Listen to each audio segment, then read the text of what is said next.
El 4 de octubre de 1951, una mujer de 31 años exhaló su último aliento en la sala de caridad del Hospital Johns Hopkins. Su nombre era Henrietta Lacks. Era madre de 5 hijos. Era esposa, hija, vecina. Era una mujer negra en la América de la segregación. Y según todos los registros médicos de la época, debería haber sido olvidada. Pero aquí está la paradoja que debería perturbar tu sueño esta noche. Henrietta Lacks murió hace más de 70 años y, sin embargo, sigue viva. Sus células, tomadas sin su conocimiento, sin su permiso, sin siquiera informar a su familia, se han multiplicado sin cesar desde el día de su muerte. Si pudiéramos pesar todas las células HeLa que existen hoy, superarían las 50 millones de toneladas métricas. Han viajado al espacio, han ayudado a desarrollar la vacuna contra la polio, han contribuido a la investigación del cáncer, del SIDA, de la genética humana, y durante décadas nadie le dijo a su familia. Esta es la historia de cómo la medicina moderna construyó sus cimientos sobre el cuerpo de una mujer que nunca pudo decir que no.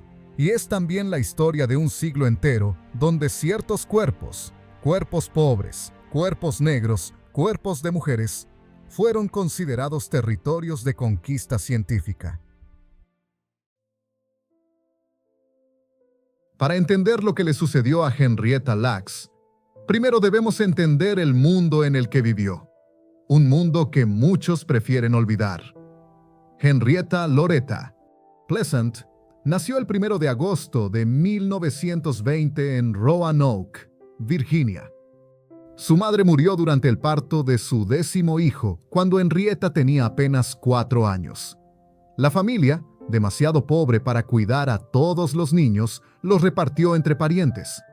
Henrietta terminó en Clover, Virginia, viviendo en la misma cabaña de troncos que había sido construida por sus ancestros esclavizados.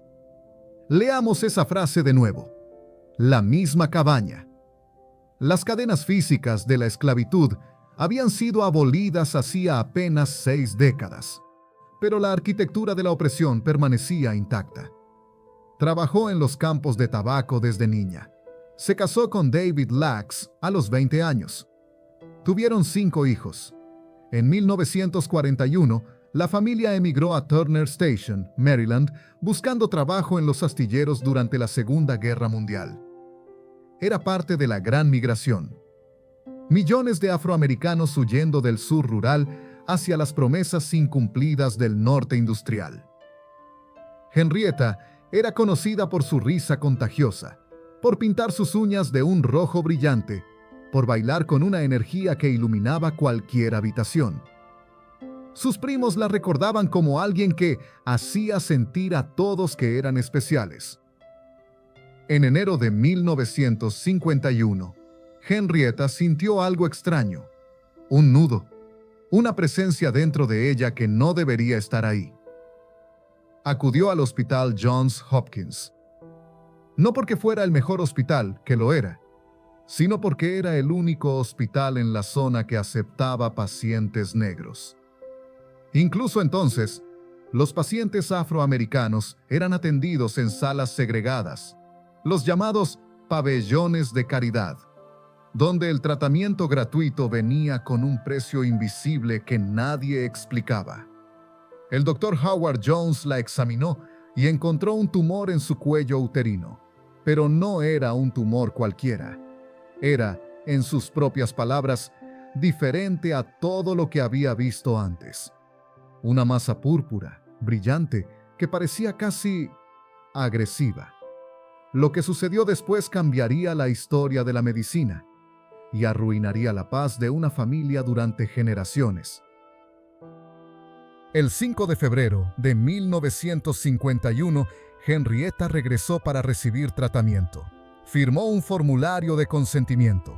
Ese documento merece ser examinado con precisión. El formulario autorizaba cualquier procedimiento operatorio que se considere necesario. ¿Notas lo que falta?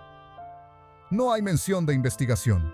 No hay mención de que partes de su cuerpo serían extraídas, cultivadas y distribuidas a laboratorios de todo el mundo. Mientras Henrietta yacía sedada, el cirujano extrajo 2 pequeñas muestras de tejido.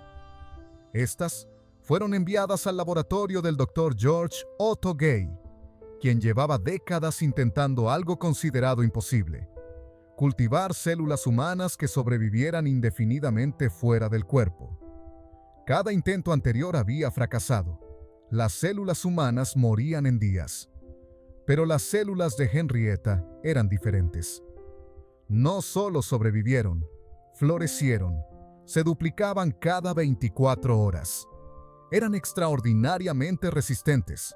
La técnico de laboratorio Mary Kubitschek recuerda: era como si no quisieran morir. Gay las bautizó Hela y comenzó a enviarlas gratis a investigadores de todo el mundo. ¿Lo comprendes? El mismo sistema que había segregado a Henrietta, que la trataba como ciudadana de segunda clase, ahora distribuía partes de su cuerpo como si fueran un recurso natural. Y mientras sus células viajaban por el mundo, Henrietta se moría. El cáncer se había extendido por todo su cuerpo. En sus últimos meses, el dolor era insoportable. Una enfermera anotó que los tumores habían cubierto sus órganos como perlas. El 4 de octubre, a las 12:15 de la madrugada, Henrietta Lacks falleció. Tenía 31 años. Su cuerpo fue enterrado en una tumba sin lápida. Durante décadas, nadie supo exactamente dónde estaba, pero sus células apenas comenzaban su viaje. Sería un error histórico y moral, presentar el caso de Henrietta Lacks como una anomalía, como un error aislado de un hospital que, por lo demás, funcionaba éticamente. No, lo que le sucedió a Henrietta Lacks fue síntoma de una enfermedad mucho más profunda que infectaba a toda la medicina occidental del siglo XX. Considera el estudio Tuskegee, que en 1951, el mismo año de la muerte de Henrietta, llevaba ya 2 décadas en marcha. Durante 40 años, desde 1932 hasta 1972, el Servicio de Salud Pública de Estados Unidos estudió la progresión de la sífilis en 600 hombres negros de Alabama. Los hombres nunca fueron informados de su diagnóstico. Se les dijo que estaban siendo tratados por mala sangre. Y cuando apareció la penicilina, una cura efectiva, los investigadores deliberadamente les negaron el tratamiento para poder seguir observando cómo la enfermedad destruía sus cuerpos. Algunos quedaron ciegos, otros dementes. Muchos murieron, y durante todo ese tiempo, sus esposas se infectaron, sus hijos nacieron con sífilis congénita, y el gobierno federal tomó notas meticulosas. O considera lo que sucedió en Mississippi y Carolina del Norte durante las mismas décadas. Programas estatales de eugenesia. Sí, eugenesia, la misma pseudociencia que los nazis habían convertido en política de Estado, esterilizaron a miles de mujeres sin su consentimiento o mediante consentimientos obtenidos bajo coerción. Las víctimas eran desproporcionadamente mujeres negras y pobres. El procedimiento tenía incluso un nombre coloquial en el sur: el apéndice Mississippi. Una mujer entraba al hospital para una operación de rutina y salía sin la capacidad de tener hijos, sin que nadie le hubiera explicado lo que habían hecho dentro de su cuerpo. Fannie Lou Hamer, la legendaria activista por los derechos civiles, fue una de estas víctimas. Entró a un hospital en 1961 para que le extirparan un tumor uterino. El cirujano aprovechó la oportunidad para realizar una histerectomía sin su consentimiento. Hamer lo descubrió después, cuando intentó tener más hijos, y los médicos le informaron que eso era imposible. «Me robaron», dijo años después. «Me robaron sin preguntarme». ¿Comprendes el patrón? Un sistema médico que había dividido a la humanidad en dos. aquellos cuyos cuerpos merecían respeto, y aquellos cuyos cuerpos eran recursos disponibles. Henrietta Lacks no firmó un consentimiento informado porque el concepto mismo no existía. No existía porque personas como ella no merecían explicaciones. Quiero hacer una pausa aquí. Las células HeLa han contribuido a avances extraordinarios.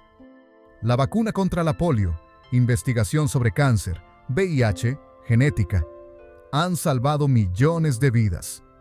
Entonces, ¿el fin justificó los medios? Antes de responder, cada vez que aceptamos que una injusticia valió la pena porque produjo buenos resultados, establecemos un precedente. Decimos que ciertos cuerpos pueden ser sacrificados sin consentimiento. ¿Quiénes serán los próximos? Si esta historia te ha hecho pensar, si sientes que estas voces olvidadas merecen ser escuchadas, te invito a suscribirte a este canal. Hay muchas más historias ocultas esperando ser contadas. Historias que los libros de texto prefieren omitir.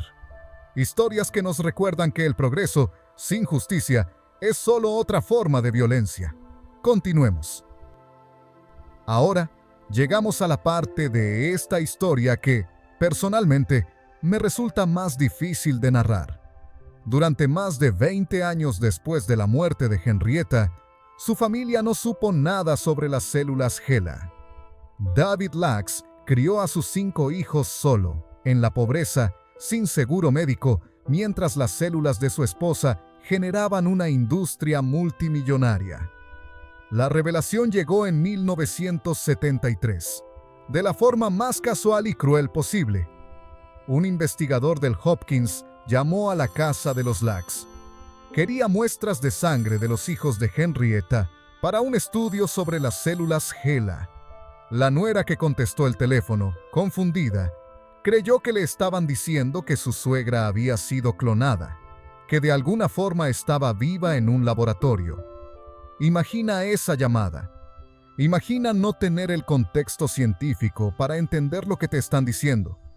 Imagina el terror, la confusión, el duelo reabierto como una herida que nunca sanó. Me dijeron que mi madre estaba viva en algún lugar, que había partes de ella por todo el mundo. Pasé años teniendo pesadillas, pensando que mi madre estaba siendo torturada en algún laboratorio, que podía sentir todo lo que le hacían a sus células. Deborah Lacks, la hija menor de Henrietta, dedicó el resto de su vida a intentar entender qué le había sucedido a su madre. Pero cada respuesta traía más preguntas y más dolor. La familia descubrió que las células HeLa se vendían comercialmente.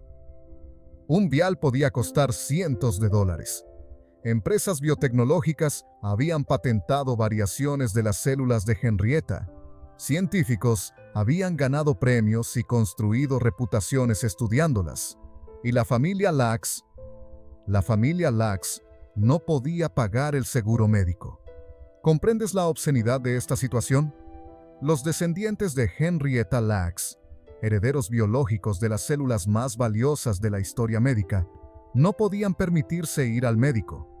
En 1996, la ciudad de Atlanta organizó una conferencia para celebrar el legado de las células HeLa. Invitaron a Deborah Lacks como invitada de honor. Le dieron una placa de reconocimiento. Le agradecieron la contribución de su madre a la ciencia. No le ofrecieron compensación económica.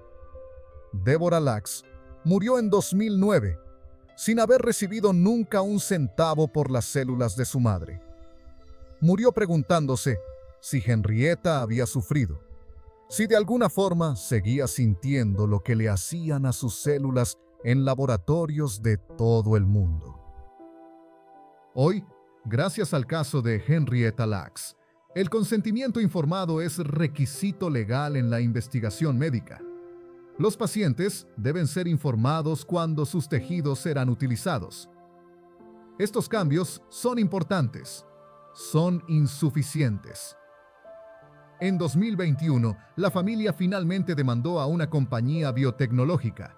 El caso se resolvió en 2024. Los términos son confidenciales. Justicia tardía. Demasiado tardía para Débora. Demasiado tardía para Henrietta, que yació años en una tumba sin nombre mientras Hela se convertía en sinónimo de inmortalidad. Henrietta Lacks no fue una santa. Fue una mujer de 31 años que amaba a sus hijos, que pintaba sus uñas de rojo, que bailaba hasta que terminaba la música. Fue una mujer a quien la medicina trató como recurso, no como ser humano. Su historia nos recuerda que la ciencia cinética puede convertirse en colonización, que los cuerpos de los marginados han pagado el precio del progreso. Las células de Henrietta siguen multiplicándose ahora mismo, salvando vidas. Y nosotros seguimos obligados a preguntarnos, ¿a qué costo?